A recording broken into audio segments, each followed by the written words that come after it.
What's up guys, this is SkyTech Freak and today we're going to be looking at Retro Remake's Super5 OLED Screen mod for the Nintendo Switch Lite. So as you can see, I have two systems here. One is the one that I've modded. So this one actually has the Super5 OLED Touch plus HDMI mod Mega Kit installed. And the HDMI part of that just means that this Switch Lite is no longer really a Switch Lite, as you can see over here, where the 3.5mm headphone jack generally sits for any other Switch Lite, like you can see here on my unmodified Switch Lite.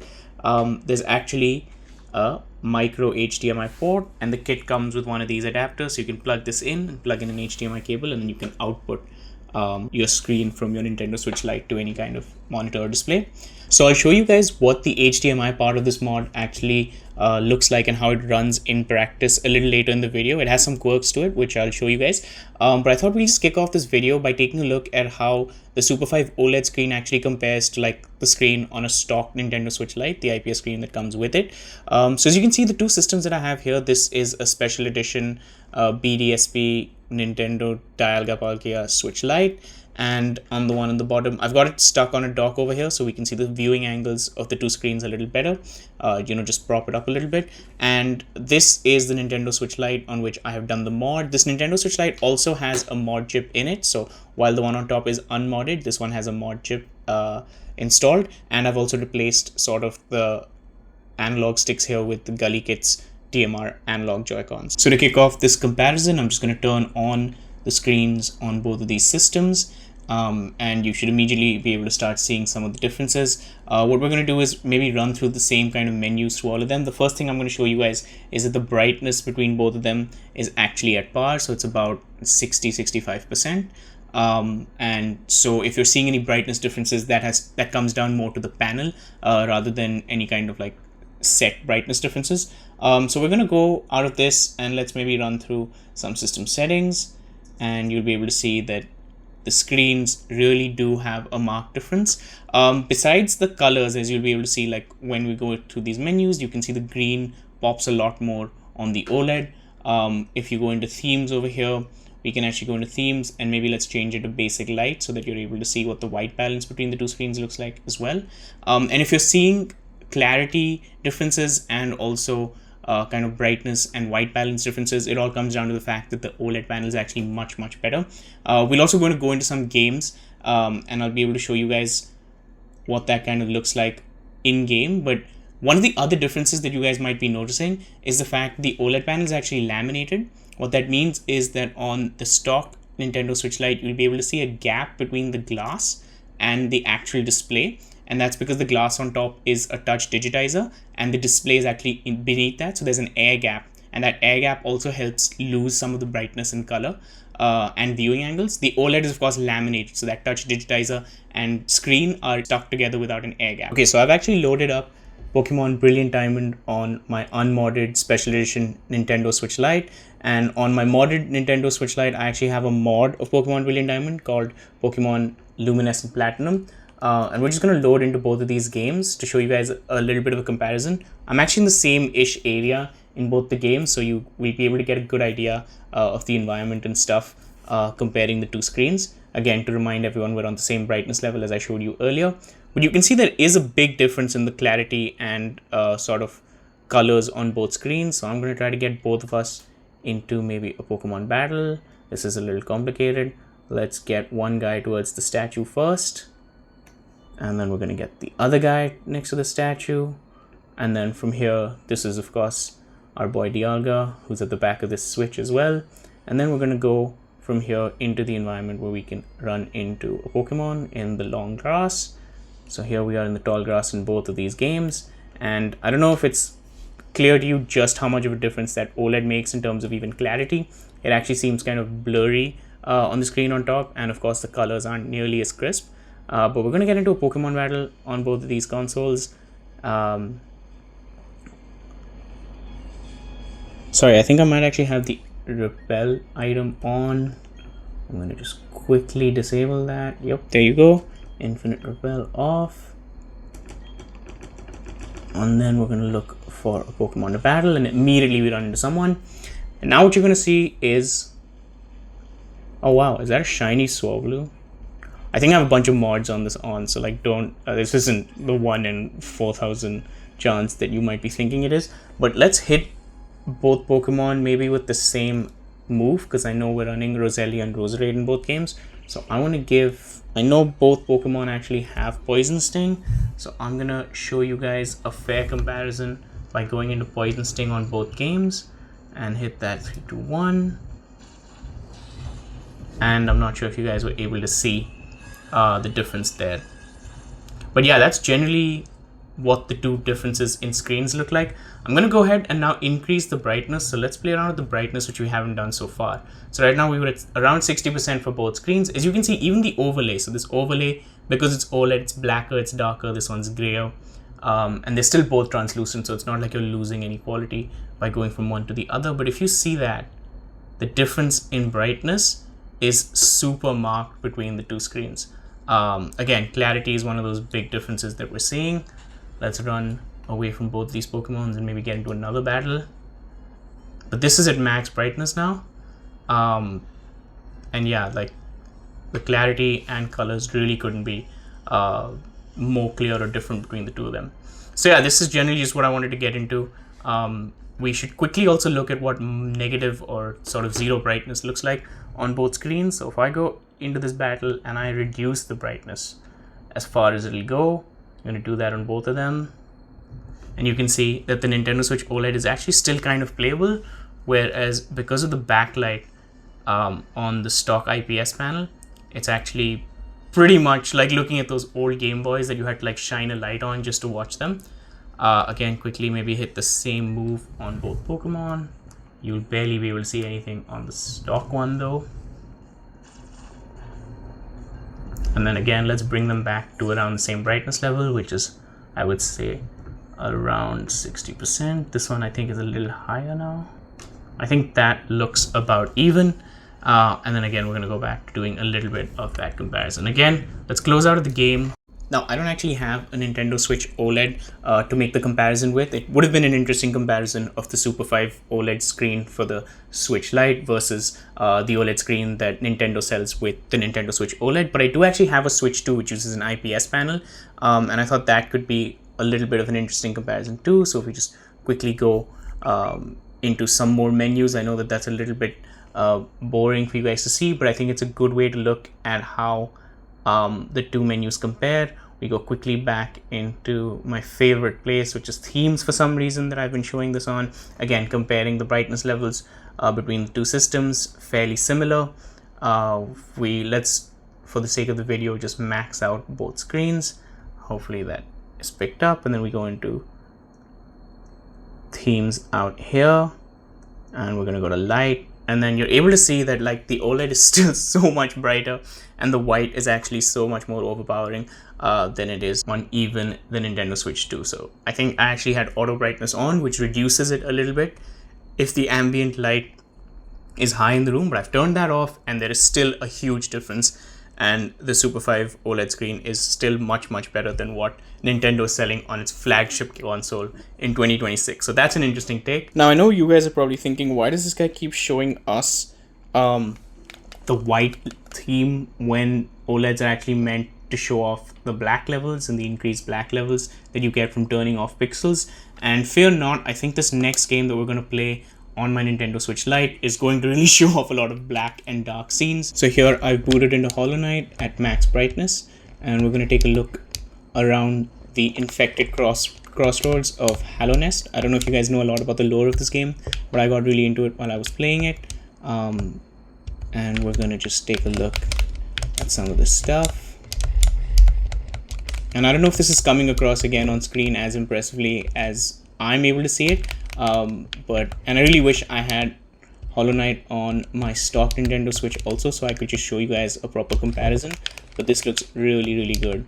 But yeah, so this is just me wanting to show you guys what a dark game with a lot of blacks look like on max brightness. You can see over here this is actually at max brightness. If we tone it down a little bit, I think you guys might even get to see a few better visuals. I've also set the exposure pretty low on my camera that's recording this, so that might be a reason for you guys to think that might not be bright enough, but that's not the case. That's just because it was at max brightness, so I'd set it accordingly. And I think what we're going to do is show you guys the HDMI capability of this mod as well. So before I show you guys what the HDMI output looks like from this mod, I want to discuss a few things. So now that you've seen what the Super5 OLED looks like, the kind of brightness, image and colors that it offers as an upgrade or a benefit over the stock IPS panel, let's get into whether I found this mod to be worth it, whether it was easy to install and stuff like that. So I'm not going to go into the installation. These kits are actually made and sold by a fellow tech YouTuber, Taki Udon, prior to opening up the company that sells this, called Retro Remake. He's actually recently released a PlayStation 1 emulation console as well. It's called the Superstation. It was recently featured on Linus's Short Circuit channel. So Taki Udon is doing very well for himself. So if you guys want to see how you can install this mod, Taki has already uploaded a video on the entire step-by-step, like intricate install process on his channel. If you go to his channel, you can show him some love. He's also got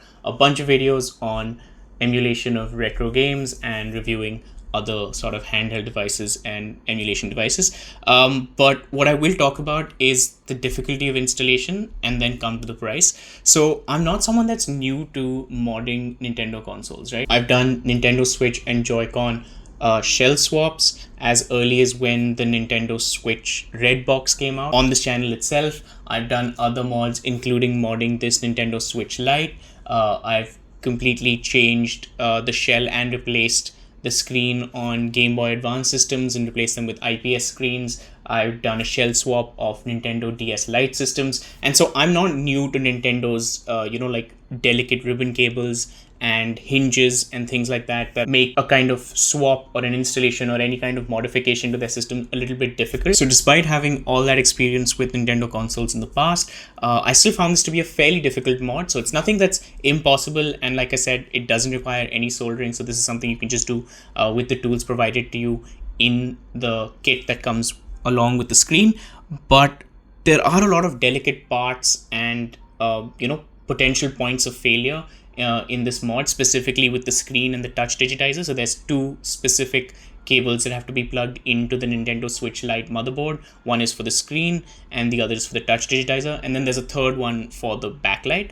And you have to be very careful with them. And to be fair to Taki, he does tell you to be careful in the video for the installation, but I have seen online that people have still run into issues with either damaging the touch digitizer cable or having the screen itself not work because the ribbon cable has gotten damaged and things like that. And so when you pay the kind of money you're paying for a Super5 OLED screen, you want to be very careful not to rush the installation or to be too rough with any points of contact that you have to make during that installation. And so that's the only kind of cautionary that I'd give you.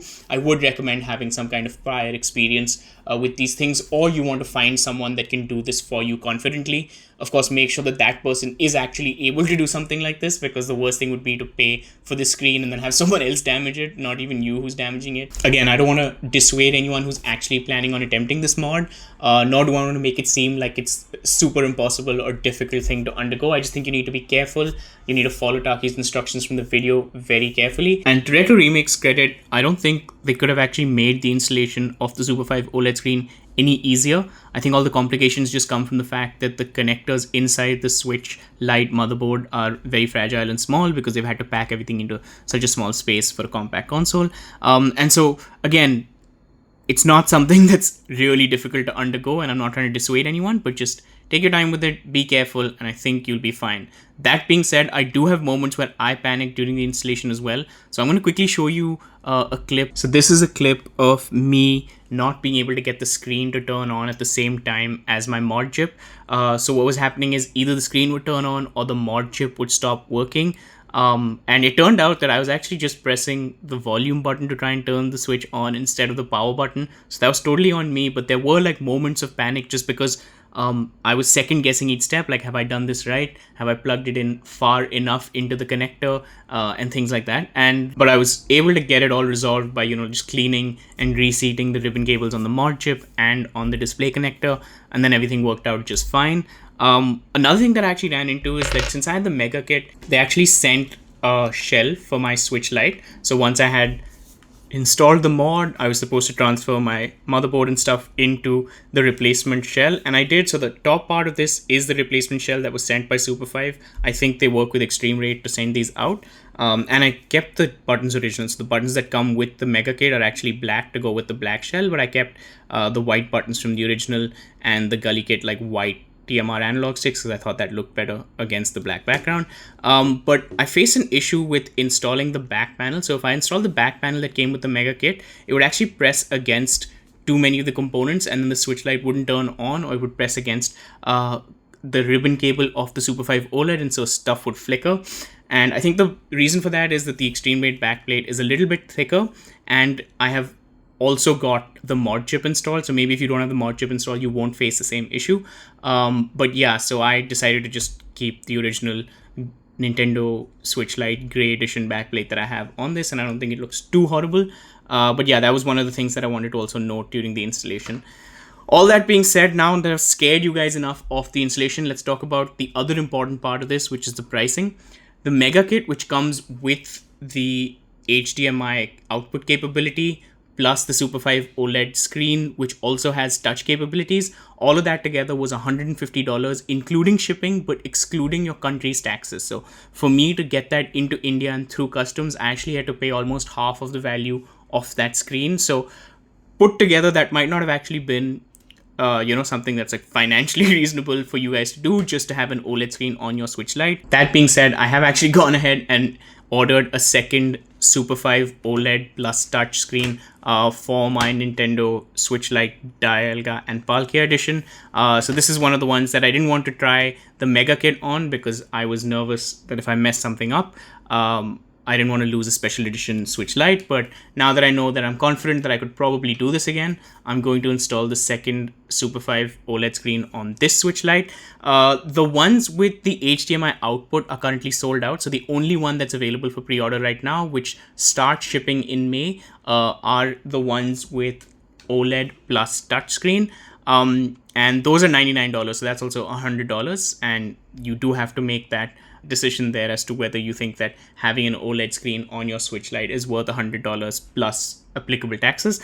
But I have made that decision and I'm getting a second one shipped to me. We are now going to go on to the last leg of this video, which is going to be me showing you how the HDMI functionality works. So once you've actually installed the Super5 HDMI mod on your Nintendo Switch Lite, it's actually super easy to get your Nintendo Switch Lite to output to your TV or monitor. All you're going to need to do is get a hold of this adapter that comes with the Super5 HDMI kit, plug it into this port that replaces the 3.5mm headphone jack on your Switch, get a hold of an HDMI cable, plug that in, and you'll already start displaying out to your monitor. Now, another thing that's important to do is to plug in a USB-C charger. The reason for that is that the audio quality greatly suffers if you don't plug in a charger. It's actually like really bad static. So with the USB cable plugged in and my monitor's input now selected to HDMI, you can see that the Switch Lite with the OLED screen is now outputting its signal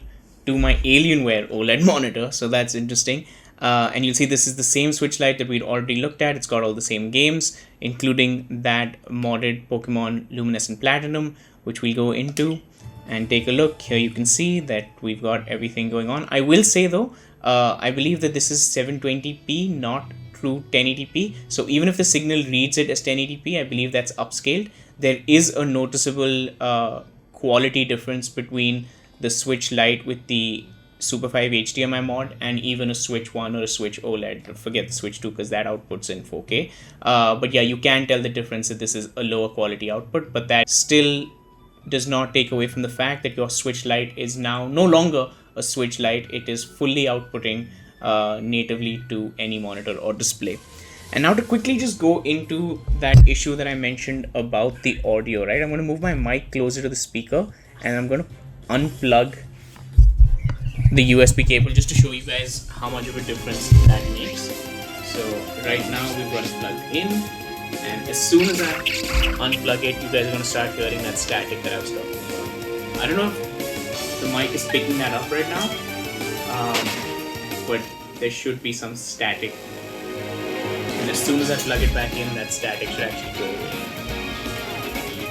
Though I would obviously just suggest if you have this mod installed and you guys are wondering why the audio is being problematic, it's probably just that you're not plugged in. So let's go home and put our Switch Lite into sleep mode. If you guys do end up getting this mod and actually get a Switch Lite working like this, which has an HDMI output option, I'm assuming you don't want it to just be dangling around with like these two cables. And so I actually have a suggestion. You can pick up that same kind of charging stand that I had shown earlier to help with the viewing angles of the regular Switch. So if you just put it on something like this and have, you know, the charging cable go into it, you can easily have your Switch Lite sit on top of this. And then of course, using that adapter, you can have the HDMI adapter on top and have your HDMI cable plugged in. So it'll give your Switch a little bit more of, you know, like a Switch-esque feel. Of course, if that's not something that you want to do, you can always just have it plugged in like the USB cable mode that I just showed you 2 seconds ago. So that's completely fine. It's just, this is more of an aesthetic difference. In fact, my solution as to where I like to keep my Nintendo Switch Lite mounted while it's outputting in HDMI is that I like to have all my consoles sitting together. So as you can see over here, this is my 4080 Super PC. Down here we've got my PS5, and then of course back there that's my Switch 2. And let me just remove this 8x2 controller so you guys can get a better look at this. The Switch 2 isn't actually sitting on the official Nintendo Switch 2 dock. It's actually sitting on a dock made by Savage Raven called the JumpGate Pro. And the reason for that is that while I have a Nintendo Switch 2, my brother actually has a Nintendo Switch OLED, and we needed a dock that was compatible with both versions of the system, and Nintendo, in its infinite wisdom or infinite greed, didn't make the Nintendo Switch 2 dock backwards compatible with previous Nintendo Switch systems. But this Savage Raven dock is also perfect for my Nintendo Switch Lite to just kind of slot in. Now, the Nintendo Switch Lite with the Super5 HDMI mod does not output using the USB-C connection, unlike the Switch 2 and the Switch OLED. And so this is only really a way to just mount it and have it sitting up and charging. And what I've done, instead of using the normal adapter that was sent by Super5, I've instead been using a right angle adapter. And so I just plug that in over here. It's a micro HDMI to normal HDMI right angle adapter. And then I just have the HDMI cable sort of come in from the top and plug into that. So instead of using the direct one, I'll have that unplugged, and then I will just use this and plug it in, and then I'll have the Switch Lite sitting like this and outputting to my monitor. So now, last but not least, what we're going to do is take on the Hollow Knight on HDMI, just so that you guys get a good idea of stuff like input latency and stuff like that. I will say I think there is some input latency.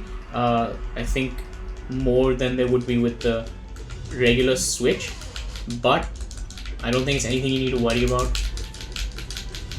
And if we're able to beat this guy with it, then I think we'll be fine. I actually have so many good charms enabled that it's more or less impossible for me to lose this fight. Unless I get stuck inside the knight like that. Ah, he's killing himself. Should we heal? Easy. Free heals. Alright. And as you can see over here, I think we can more or less take him out now. This should be it. Aha, Hornets here. And then we just have one more phase where he starts jumping around. Oops. I usually don't get hit by that. And that's the end of him. And we have beaten Hollow Knight and also completed our HDMI OLED Switch Lite video. I'll have all the links in the description. Hope this was super helpful to you guys. If this helped you at all, I would request you guys to please like and subscribe. I'll leave all the links in the comments, so links to the page to buy the OLED Screen mod, links to the page on Taki Udon's video instructions on how to install this mod if you guys already have your hands on it.